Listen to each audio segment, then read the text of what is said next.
Jagan political journey మొదలైంది కష్టాలతోనే sir. ఇన్ని కష్టాల మధ్య బతికుండి ఏం సాధిస్తారు బాలసుబ్రహ్మణ్యం గారు? అంటే నన్ను ఆక్సిజన్ తీసేయమంటారా? మరీ డైరెక్ట్ గా ఎలా చెప్పనండి. విజయమైనా అపజయమైనా ఆయనకు కొత్తేమీ కాదు. అవునా? నిజంగానా? అరెస్ట్ చూశాడు. తను కష్టపడి గెలిపించుకున్న ఎమ్మెల్యేలను సంతల్లో పశువుల్లా కొనడం చూశాడు. నువ్వు చూడటం తప్ప పొడిచేదేమీ లేదని మాకు అర్థమైంది. గతంలో ప్రతిపక్షంలో కూర్చున్నాడు, ఇప్పుడు కూర్చోగలడు. ఈ చాప ఏంటి? కుర్చీ రెగ్యులర్ సార్, అందుకని వెరైటీగా చాప మీద కూర్చుంటే బాగుంటుందంట. బ్రహ్మాండంగా ఉంటుంది, కూర్చోండి సార్. సార్ ఈ సమయంలో ఒక్క విషయం బలంగా గుర్తు పెట్టుకోండి. జగన్ కు అంత సులభంగా ఏది రాలేదు, సులభంగా వచ్చేదేది జగన్ కు అక్కర్లేదు. టైమింగ్ బాగుంది కానీ టైమింగ్ దరిద్రంగా ఉంది. గతం గురించి ఆలోచన లేదు, రేపు ఏం జరుగుతుందన్న భయమూ లేదు. తెలుసుకోండి. తమరి గురించి నాకు తెలీదా చెప్పండి? తెలుసు కదా. ఎక్కడ కోల్పోయాడు అక్కడి నుంచే మళ్ళీ మొదలు పెడతాడు. ఖచ్చితంగా బౌన్స్ బ్యాక్ అవుతాడు. అసంభవం, కుదరదు. చంద్రబాబు అంత స్థాయి ఉందా? ఆడి కుప్పంలో ఓడిపోతాడు. వినడానికి సిగ్గు నాకన్నా ఉండాలి, చెప్పడానికి సిగ్గు నీకన్నా ఉండాలి. కుప్పంలో చంద్రబాబు ఓడిపోతే నేను రాజకీయాలు వదిలేస్తా. చంద్రబాబు దగ్గర ఆడి బూట్లు తుడుతా, అక్కడే చంద్రబాబు కాళ్ళ దగ్గర కూర్చుని ఉంటా. అటు చూడు బే.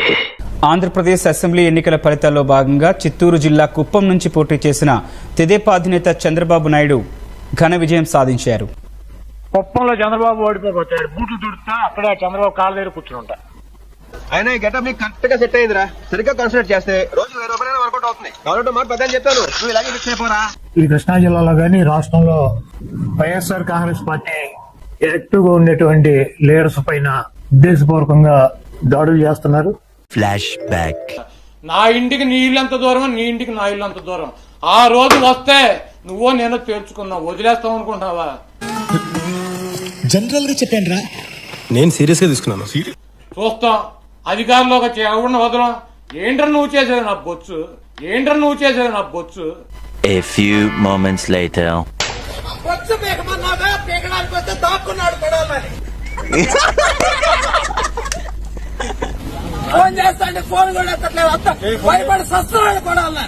This phone is temporarily out of order for 2 hours. తర్వాత డైల్ చేయండి. నేనేమంటానంటే ఆకలేసినవాడు టచ్ చేసి చూడండి నా కొడకలారు. ఎవడు టచ్ చేస్తాడు? ఒక రకంగా అంటాడు, ఎదురు దెబ్బ తగిలివాడు. ఫిజికల్ గా వ్యక్తుల మీద దాడులు చేయటం, కాళ్ళు కొడతాం, చేతులు కొడతాం, తల్లబాదలు కొడతాం అని ఒక రకంగా అంటాడు. ఒక్కొక్క అనుభూతికి ఒక్కొక్క నిర్దిష్టమైన శృతి ఉంటుంది, నాదం ఉంటుంది, స్వరం ఉంటుంది. అయిందా? బాగైందా? ప్రతిదానికి ఓవర్ ఎక్స్ప్రెషన్. టచ్ చేసి చూడండి నా కొడకలారు. టచ్ చేసి చూడండి నా కొడకలారు. అంటే నోరు పడిపోయిందా? అంబటి రాంబాబుని చేస్తావు, జగన్మోహన్ రెడ్డి గారిని చేస్తావు, ఎవరిని చేస్తావు చేయరా? కొడతావా? You want to bit me? Come on bit. నేను లేడీస్ మీద చేసేస్తా. ఆడంది నిన్న నన్న. ఒక్కడిని టచ్ చేసి చూడండి, ఒక్కడిని టచ్ చేయి. నీకు దమ్ముంటే నువ్వు మగాడివై టచ్ చేసి చూడరు. ఒకడిని నువ్వే కనుక మగాడివైతే, నీకే కనుక దమ్ముంటే నా మొగుడి బట్టి నువ్వు రారా. వదిలివి ఆడిపోగా అనిపించుకోవడానికి నేను పట్టి ఏంటి అదంతా పనిచేస్తాడే. వీటికి ప్రత్యక్ష సాక్షులు పోలీసులు దగ్గర ఉండి వాళ్ళు కొడతా అంటే ఎంజాయ్ చేస్తున్నాను. ఎలా ఉండాలి? బాగా కొట్టుకోండమ్మా. అసలైన పోలీస్ అంటే మీరు సార్. పులరెమ్మోకల్లో మా వాళ్ళ మీద దాడి చేస్తున్నటువంటి సన్నివేశాలు సీసీ ఫుటేజీలతో సహా, ఫోటోలతో సహా మా దగ్గర ఉన్నాయి. అది మడిచి రేపు 2 రోజుల్లో జిల్లాలో ఉన్నటువంటి ముఖ్య నాయకులందరం కలిసి ప్రతి నియోజకవర్గానికి వెళ్లి దాడులు చేసినటువంటి వాళ్ళ ఇళ్లకెళ్లి ధైర్యం చెప్పేటువంటి కార్యక్రమం చేస్తాం.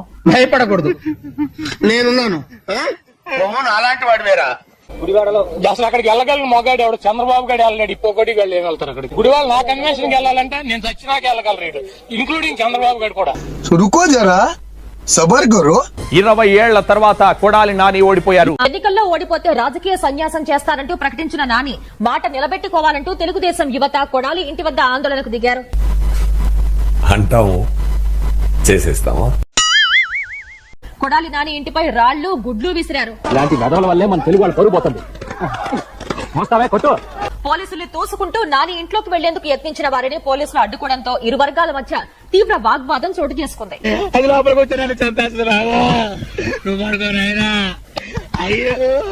మీరు నా బొచ్చు కూడా ఇంటికి ఇప్పొక్క కూడా పీకలేరు అని చిటికిన చూపించి మరి మాట్లాడినటువంటి కొడాలని ఈరోజు ఏ దద్దమల లోకల్ లాక్కున్నావుతాయా? భయంగా ఉంది. ఆఫీసులో అడిగితే ఊరిళ్ళని చెప్పు, మరీ అడిగితే చచ్చిపోయానని చెప్పు. అదేంటి మావయ్య పొద్దున అంత పెద్ద